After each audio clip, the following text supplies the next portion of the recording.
Selamat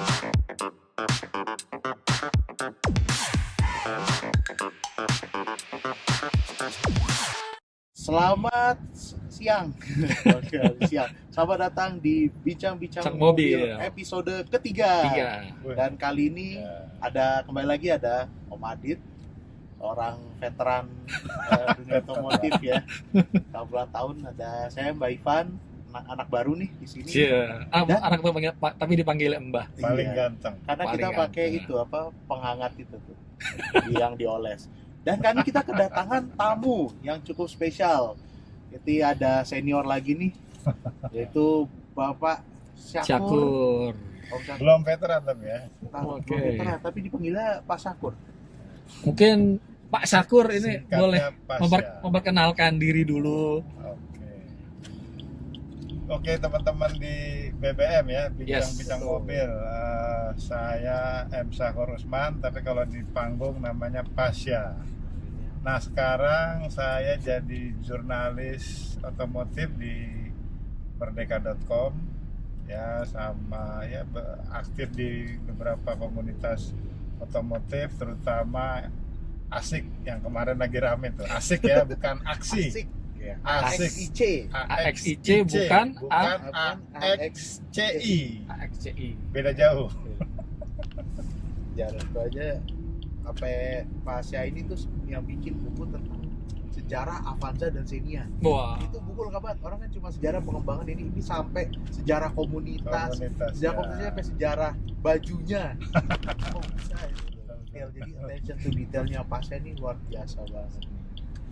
Nah, kita kali ini mau membahas topik yang cukup menarik nih. Dan kenapa kita undang Pasnya? Pasnya ini kan sangat sudah lama di industri mobil nih, udah lihat perkembangan industri mobil Indonesia. Nah, sekarang ini kebetulan ada tren yang cukup menariknya, yaitu tren mobil asal Tiongkok. Oke, nah mungkin pertanyaannya gini, Pasya. Panggil Pasya aja kita ya, Pasya, santai. Pertanyaannya Pasya adalah coklat ya, bukan Oke. Ternyanyi dong kita Kalau nih. lu udah ada yang punya. jadi sebenarnya ini mobil Tiongkok ini kan hype banget ya. Kita kalau lihat di Eropa ini lagi happening, ancamannya luar biasa. Bahkan beberapa media menobatkan MG4 EV itu sebagai car of the year kan. Nah, Betul. sekarang dan tahun depan tuh kita akan kedatangan merek-merek Cina lo, Tiongkok lumayan banyak. Ada BYD, kalau nggak salah Geely juga udah katanya ya, iya, tapi Grand- masih belum Grand confirm. Wall, dan Nah. itu baru yang ketahuan. Nah, pertanyaannya sebenarnya memang ini memang harus diwaspadai oleh pemain yang sudah mapan atau bisa diabaikan saja ya. Mungkin kita bisa mulai dari sekarang ya, karena kalau kita lihat penjualan merek-merek mobil Tiongkok ini kan masih di bawah 3% dari Betul, seluruh pasar. betul. Nah, mungkin kira-kira kita mulai dari sini Betul. diskusinya. Betul, Dit. Jadi emang kalau menurut gue pribadi, mobil Cina ini sebuah keniscayaan yang nggak bisa dielakkan ya. Dalam arti gini, karena mereka tuh udah bisa catch up gitu ya, ketertinggalan dari industri otomotif dunia yang didominasi oleh katakanlah merek Jepang, Eropa, sama Amerika gitu. Nah, di Indonesia sendiri kayak gimana sih? Nah, menurut data intelijen dari pusat,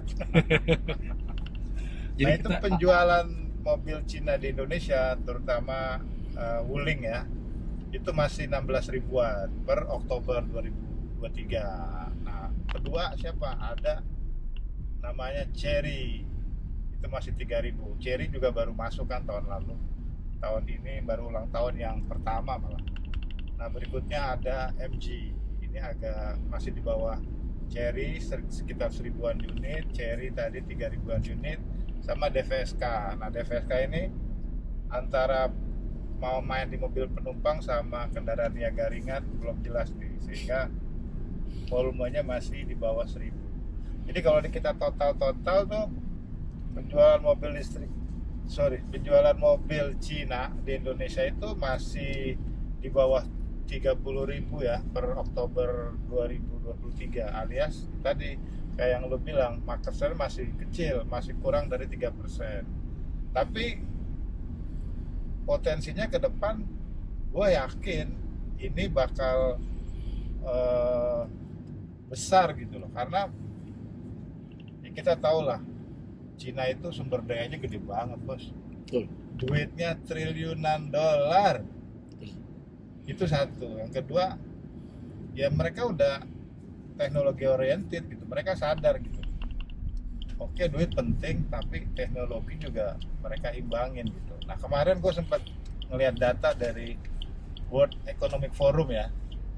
Itu sekarang negara yang punya hak paten terbesar di dunia itu Cina bos. Oke.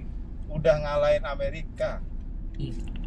Dan itu menurut gua modal besar lainnya yang dimiliki oleh Cina, yang wah ini udah industri global, butuh sumber daya global, dan mereka udah punya itu gitu. Jadi ya kata orang Jakarta Selatan, it's matter of time buat merek Cina bisa ya punya market share lebih besar lagi di Indonesia gitu.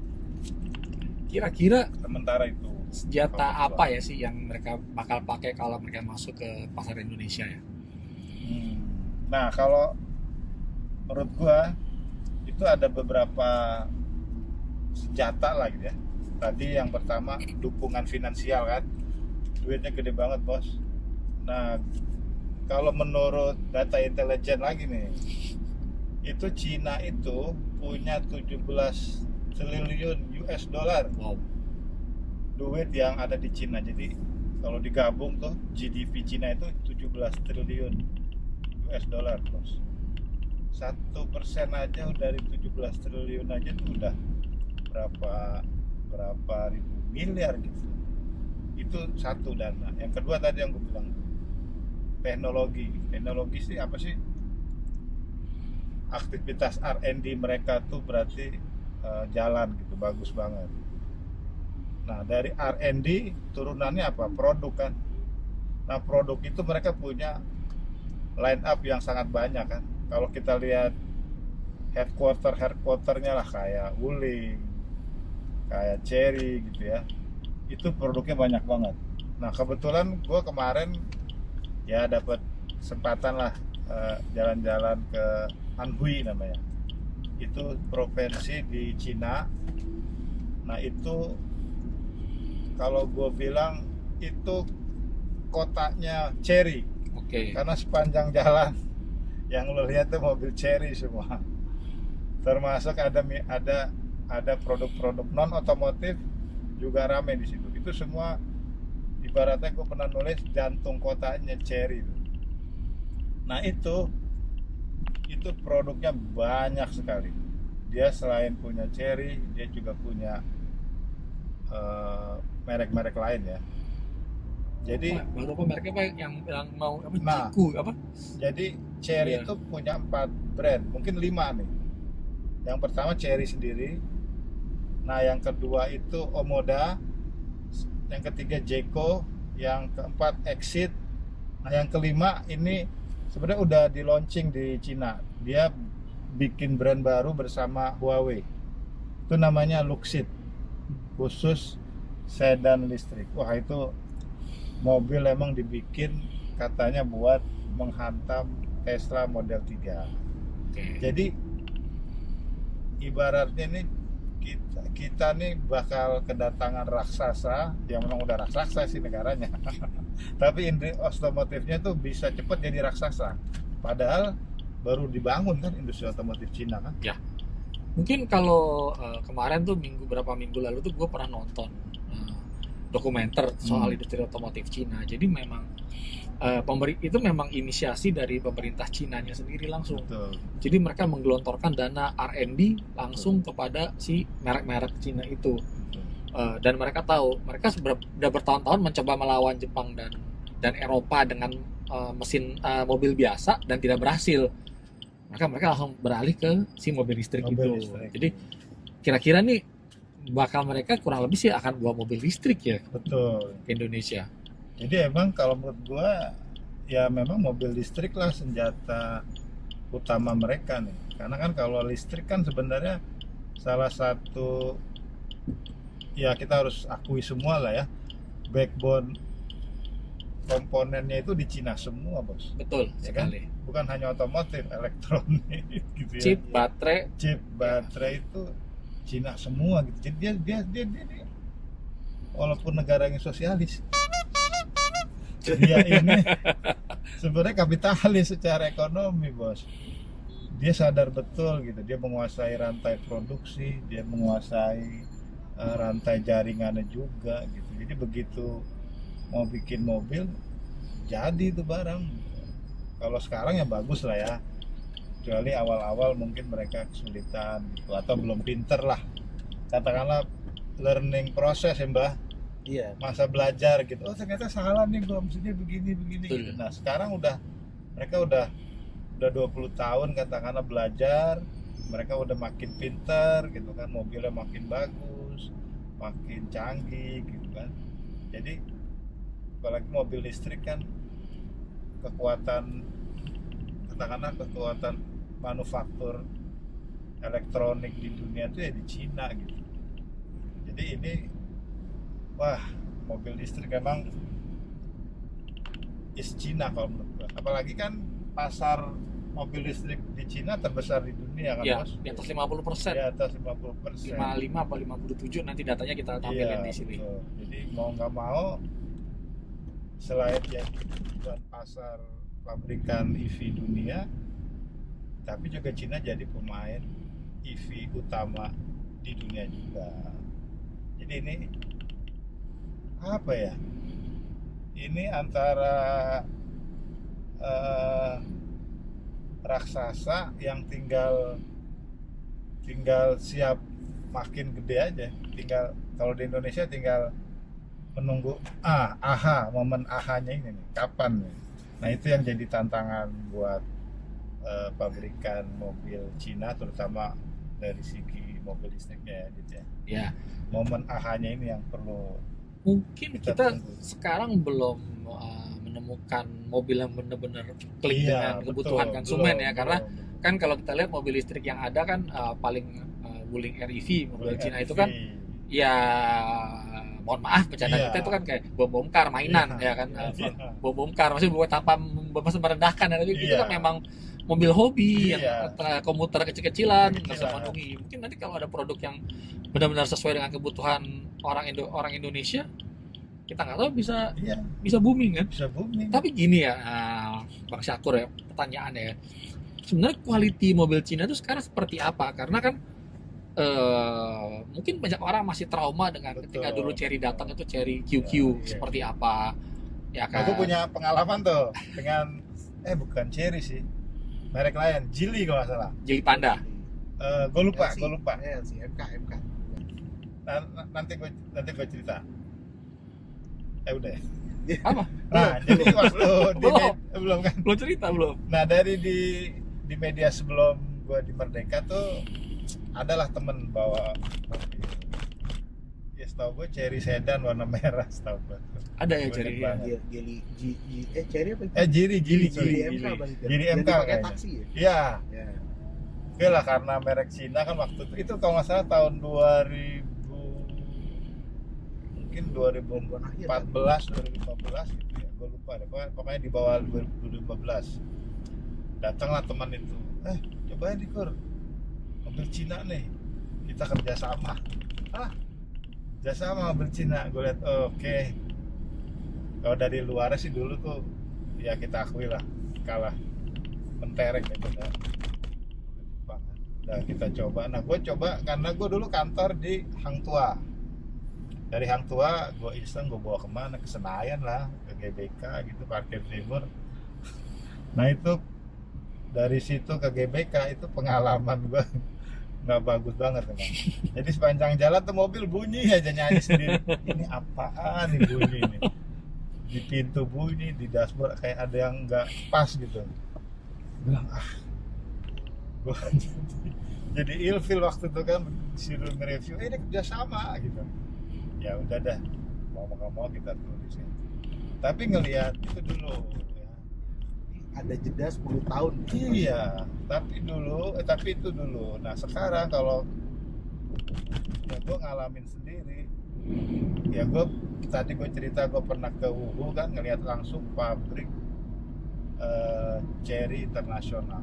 Jadi di situ diproduksi cherry, di situ diproduksi Jenko, di situ diproduksi Exit. Itu merek-merek yang mungkin baru di pendengaran kita kan. Nah yang menarik ya mungkin dari semua proses mirip-mirip lah sama pabrikan Jepang ya, yang gue pernah lihat pabriknya dia. Nah, tapi ada satu step yang menurut gue emang lebih canggih nih pabrik cherry ini. Jadi ada satu lini namanya assembly, general assembly itu pas final check itu mereka udah pada pakai robot bos, pakai AI. Itu gue bilang, lah ini mana orangnya nih, nggak ada yang ngawasin. Gue bilang, no, it's from we use AI. Dia tunjukin sensornya bla bla bla bla bla. Nanti ketahuan di monitor kalau final check oke semua, itu mobil bisa keluar dari ini. Kalau enggak dia akan kasih kode merah gitu. Itu menurut gue surprise gitu aja, udah pakai AI, udah pakai teknologi kecerdasan buatan yang apa ya, nggak lama sebelum itu gue pernah diundang ke pabrik otomotif brand besar di Indonesia. Asal negara? Indonesia juga, di Indonesia. Okay. Kalau itu kan di Cina pabriknya. Brand mana? Brand nomor 1 di Indonesia lah. Nah, ternyata di lini General Assembly itu pas final check itu pabrik masih pakai orang bos.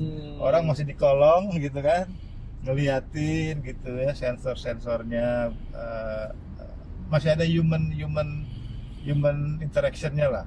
Gue bilang, wah ini benar ini memang teknologi matters banget gitu. Dan outputnya ya itu tadi, produknya sekarang kan jauh sekali kan. Kalau menurut gua jauh sekali dibanding zaman lu nyoba Geely itu. Sebelum gua nyoba Geely itu ya, kualitinya, desainnya gitu ya. Terus ya tadi sekarang udah banyak teknologi otomotifnya kan. Jadi ini modal besar yang apa yang dimiliki pabrikan Cina gitu. Dan mereka sadar betul gitu bagaimana sisi manufacturingnya itu terus diupdate kan, diperkuat kan. Jadi sekarang tinggal itu tadi, siapa yang kalau paling siap mungkin udah siap ya, cuma paling berani, karena kan kalau ketika masuk ke pasar kan variabelnya banyak kan, harga lah tadi, persepsi konsumen lah, terus sisi marketingnya atau tax pajak itu macam-macam lah. Tapi secara manufacturing udah canggih bos, canggih banget. Gue sampai ngelihat dalamnya itu, ini pabrik sepi banget, nggak ada orang gitu. Ini pabrik apa kuburan, nggak ada orang, saking mereka udah pakai semua teknologi. Itu paling orang ya itu paling banyak tuh di bagian katakanlah General Assembly itu, tapi di ujungnya itu mereka udah pakai AI. Jadi wah, gue sampai emang dari si manufacturingnya aja mereka tuh udah bisa catch up ya, udah bisa advance, udah bisa ngejar. Sekarang gue tertinggal, dulu gue tertinggal nih, sekarang gue udah bisa. Tapi ini ya Pak, kita diskusi kenapa di Indonesia kan, kalau kita ngelihat ya kita sebut merek lah Wuling. Kan kalau menurut gue Wuling itu mengerjakan PR-nya dengan benar untuk pasar Indonesia. Dia bangun jaringan after sales, dia punya pabrik sendiri, vendor lokal dan lain-lain. Jadi even produk-produknya pun sesuai dengan kebutuhan kalau kita lihat kan karakter produknya. Tapi kan kenyataannya penjualannya pun juga masih belum bisa lewat dari 2% itu gitu kan. Mungkin kendalanya tuh di mana sih? Mungkin Mbak Ivan yang pengamat gitu. Suara tuh kendalanya kenapa sih orang tuh kok Wuling yang secara proses sudah benar kok masih penjualannya masih jauh banget gitu. Emang dia 10 besar tapi masih cuma 3% gitu. Kira-kira kenapa tuh Mbak Ivan? Ada ide? Set apa? Iya. Mbak Ivan pengguna REV ya, bukan? belum lagi. Mungkin karena belum ada trust dari customer ya kan. Kita ini merek-merek Tiongkok ini kan baru ya, di Indonesia aja baru berkecimpung kan 10 tahun belakangan lah ya. Kalau kita bicara Wuling 18 baru. Wuling 18. Yang serius 18 sih. Titik nolnya sih kalau gue pikir sih Iya. 18 ya titik nolnya ya. Nah, sebelumnya pun kayak bahkan dan juga ada persepsi kalau mobil Tiongkok itu tuh kurang bagus lah atau kopian kayak tadi kan ada cerita, cuma ada waktu 10 tahun sudah banyak tercover ya dari tadi Pasya cerita kan. Terus juga ini sih ya apa mungkin orang kita tuh kan sangat mementingkan residual, maksudnya kita jual harga naik atau enggak. Tapi kan karena merek baru harganya masih belum sekuat yang merek-merek sudah ada di pasaran. Itu kalau menurut saya sih begitu sih ya. Kalau Pasya ini bagaimana? Kenapa dengan tadi udah kan mereka punya modal manufacturing, modal teknologi, dan udah produknya udah ada nih, kenapa di Indonesia belum kita belum merasakan badainya, atau nih janjian masih belum nih? Ya ini itu yang gue bilang tadi, momen ahanya belum ada gitu. Momen of truth-nya belum dapat. Momen of truth-nya. Nah ini kan internal kita tadi kan gue share secara internal mereka udah siap kan. Nah tapi kan banyak faktor eksternal nih yang tadi Mbak sebutin tuh.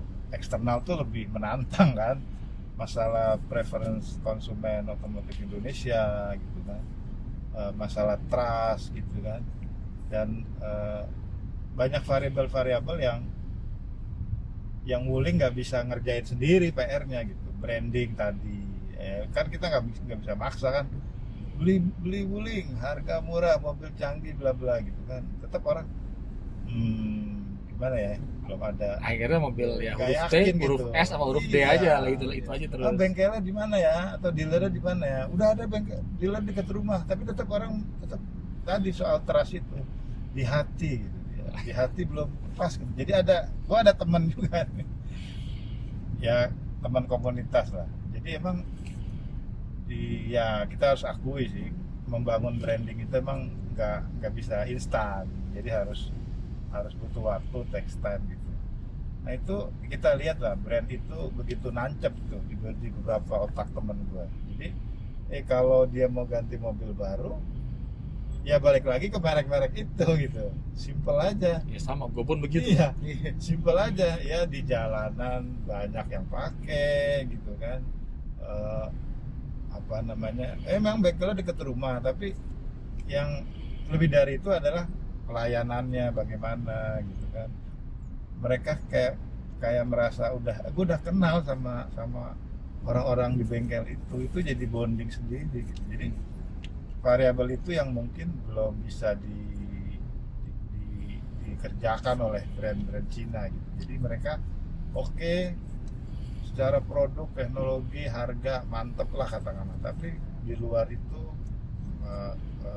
trust, preferensi orang gitu kan, terus mungkin value for service-nya gitu kan, itu yang nggak bisa atau belum bisa katakanlah diberikan atau masih butuh waktu oleh merek-merek Cina tuh. Jadi ya kita harus menunggu nih, katakanlah non internal variabel kan, yang harus dikerjakan brand Cina tuh masih gede. Mungkin jangan-jangan kesalahan terlalu sombong gitu, kesalahan.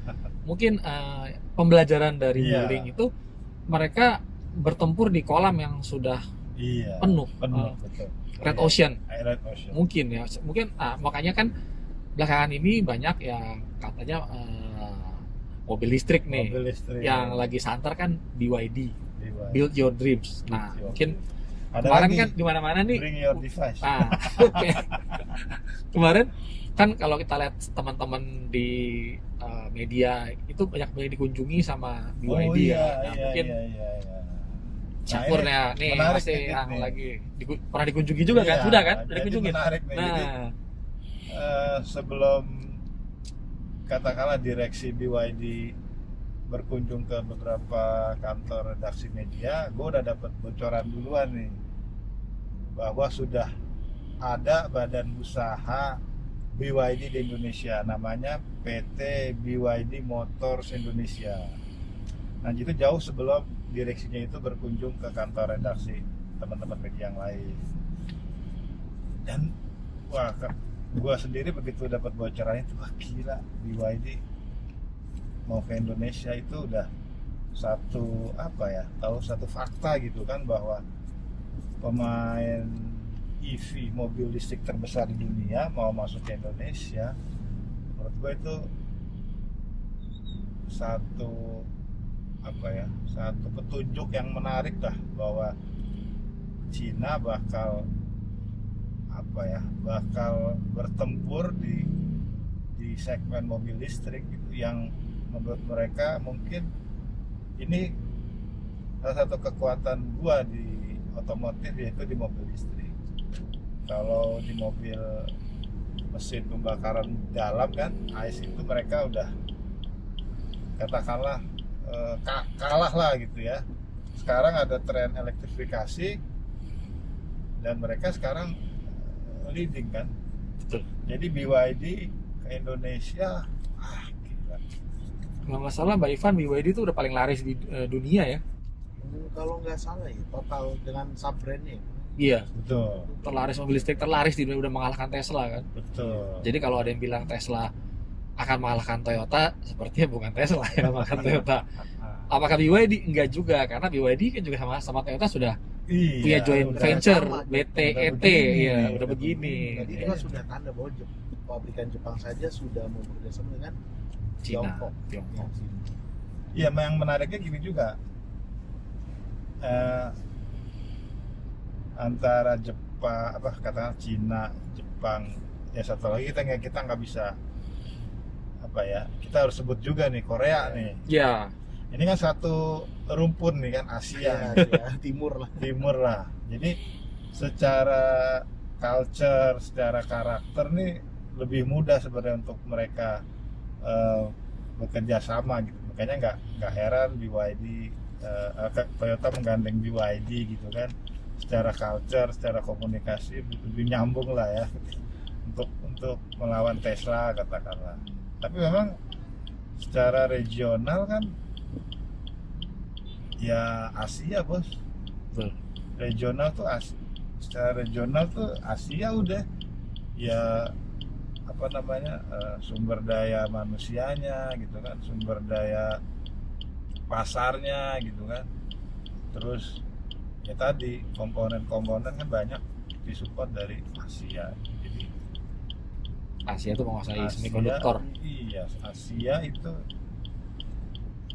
ya bakal jadi penentu ya buat industri otomotif global ke depan.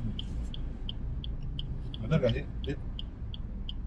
Menarik banget ya tadi dari ngomongin awal entry gimana, di Cina kondisinya gimana. Tadi diomongin awal-awal ya bahwa awal masuk ke sini dia ada problem secara teknologi, dia kurang siap, tapi hanya dalam waktu yang singkat bisa menguasai produksi teknologi.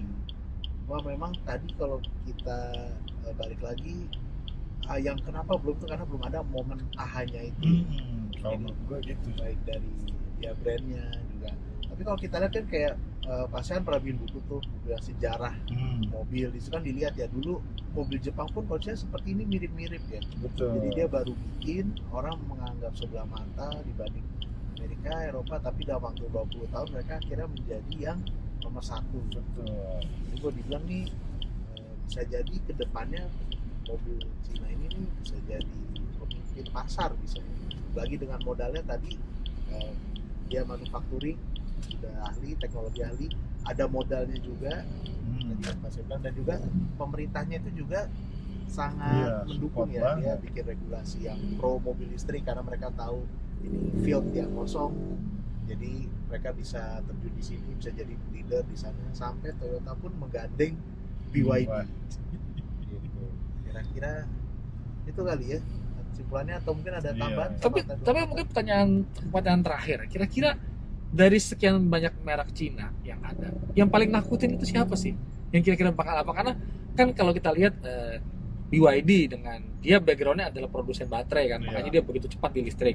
Terus ada Geely, ada Geely. Geely ini kan dia Jadi gede sekarang juga. yang punya Volvo loh, Volvo Iya, betul. Volvo. Sama ini Lotus. Proton. Proton, Proton. Lotus kan, Bahkan Mercedes pun dia punya saham Smart. Smart, Smart, jadi iya. Smart, kecil. iya, benar, Dan benar. ada saham. Jadi kira-kira yang paling nakutin yang mana sih? Yang kira-kira Semua. kalau dia masuk ke Indonesia tuh, karena kan Kalau menurut gua semua, Bos. Kalau menurut gua semua. Tapi ya kalau kita memilih gitu ya, memang gua kemarin sempat baca artikel di South Morning Post China. Oh, siap. Jadi bukan tahun ini. Jadi dia menghitung itu ada 500, Bos. 500 perusahaan mobil listrik di Cina, Bos. 500 kata teman gue mungkin kenal Pak Hendra Gofar Ah, kali ya. Ah. Dia bilang 94 brand. nah, brand ya, tapi Brand. perusahaan nih. Kalau menurut artikel yang gue baca itu ada 500 perusahaan EV di Cina. Hmm. Ini yang Nah. masuk mobil kecil-kecil Iya. itu kan suka Yang mobil golf itu ya Pak, Iya, yang di sini apa Ya, ada tuh? yang jadi ya kayak BYD, Neta yang kita terus terang Neta itu baru gue kenal tuh betul. ya mungkin 2 tahun 3 tahun terakhir kan, sebelum itu nggak ada gitu. Iya. Dan di Tiongkok pun dia termasuk bukan brand yang Iya, gede bukan banget brand kan. yang gede banget. Karena gitu. di Tiongkok itu mobil Cina tuh bisa dibagi dua. Yang satu tech company, yang satu Iya, perusahaan mobil. betul. Bahkan Kalau- perusahaan mobil udah kayak tech company juga. Iya, kalau Geely, Chery, GM SAIC Iya. itu Iya, mobil. masih Kalau mobil. Neta tuh tech company. Tech company, Neta Nio. Nio, Iya, Nio. Highway, sudah Iya. banyak lah. banyak lah. Nah tadi siapa sih yang perlu ditakutin? Kamar gue semua tadi, saking banyaknya. Tapi yang kalau disuruh memilih ya kan yang gue lihat, yang kita lihat lah ya semua kan, yang kita lihat, yang kita alami, yang kita baca, yang kita dengar gitu ya. Yang pertama yang tadi sering kita sebut-sebut tuh si BYD itu. Dan gue nunggu banget BYD Dan kalau gue iya tahun depan. benar, gue juga nunggu banget kayak apa sih Seperti itu mobil, apa tuh si kan. Atto, karena even ada ada omong-omongan ini kalau BYD si Atto 3 ini Iya, segmennya tapi ya, HRV yang bakal kepukul karena udah masuk 400-500 juta, Betul. orang udah bisa switching ke mobil listrik dengan mudah. betul, iya. Sebenarnya memang kalau kita simpulkan mobil Cina ini memang bisa dibilang tinggal nunggu Iya. momennya aja gitu, karena mereka punya modal, punya produk. Di sini juga mereka mengerjakan PR dengan serius, melakukan perakitan jaringan dealer yang tidak mengikuti merek-merek Amerika yang suatu sih agak so tahu kan Nah, dulu kan sombong. Mereka ini enggak, jadi bisa dibilang ya akan ancaman yang kalau pemain-pemain lamanya tidak berbenah Iya, ya bisa salib. betul. Tuh. Iya, betul. Kira-kira begitu kesimpulan kita hari ini. Ini kayak sejarah berulang lagi nih, kayak di bukunya Pasya. Benar. Pabrikan Amerika Eropa, Benar, Jepang. benar. Dan Jepang Eropa sekarang sudah nggak ada tajinya. Mungkin ini off the record yang nggak usah di ini karena udah subjektif. Atau kita sudahi dulu saja. Jadi begitu ya diskusi kita hari ini, bahwa mobil Tiongkok ini benar-benar ya bukan suatu ancaman dalam arti negatif ya, tetapi tidak boleh disepelekan gitu, bahwa mereka punya modal, tinggal menunggu aha moment. Atau mungkin ada 1-2 patah kata tambahan dari Pasya atau Madin? Sudah direkap oleh Mbah dengan baik. Iya. Yang pasti gue nunggu banget BYD seperti apa. Pengen penasaran asli. Penasaran. Oh iya, satu lagi nih penutup punchline. Orang banyak bilang kenapa BYD berani ke JMS kemarin JMS, iya. diundang konon ya, karena mereka deket-deket sama Betul. Toyota. Toyota. Oh, Jadi bukan mereka belagu, nantangin enggak, nantangin emang mereka memang enggak. ada kerjasama. Enggak sama. Iya. Jadi emang kalau kita pakai perspektif global kan udah nggak bisa juga, maksudnya terlalu eksklusif gitu sendiri gitu, nggak bisa juga. Nasionalis gitu. Betul. Iya. Nanti Jepang dan Cina kan sebenarnya masih ada banyak Iya. sejarah gak sukanya gitu. sakit hati dari tahun 37. Iya. Enggak, dari tahun 1894 teman. Iya, dari zaman buset. Cuman masih pakai kepang. Masih kayak ini belum ya, apa? Jadi itu terima kasih banyak udah menonton Terima BBM kasih episode Bang kali Syakur ini. atas Ya. nih jangan kapok-kapok. Nanti Ya. kita seperti sama Bang Syakur nih bagian bisa dikulik sepertinya nih. Iya, dia intelijennya kuat nih. Jangan kuat bagi bikin buku. Terima kasih. Mungkin kalau Terima merasa kasih kayak tentang Adit, views-viewsnya Mbah Syakur bisa kemana? Pas ya? Instagram. Ada Instagram, sekarang juga ada YouTube. Wes, Apa oke. sama? @Syakur Pasya Usman 7. Pasya Iya. Usman tuh itu YouTube-nya. YouTube-nya. Kalau Kalau IG-nya IG Syakur Usman Syakur disambung. Kalau buat lihat view-viewnya TikToknya juga ada Wes. Pasya Usman 7. sama YouTube. Sama Ya, YouTube. Terima kasih banyak Om Pasya. Terima kasih, banyak Om buat Pasya. nonton. Sama-sama, terima Buat kasih. yang mau ngobrol-ngobrol menimpali atau mungkin sharing cerita punya mobil Cina, pernah tinggal di Cina atau gimana, boleh langsung tulis. Kalau ada ide-ide untuk topik selanjutnya boleh juga. Pokoknya nanti kita bertemu di video BBM selanjutnya. Ya, tunggu saja. Tunggu saja. Tunggu Sampai saja. bertemu. Sampai.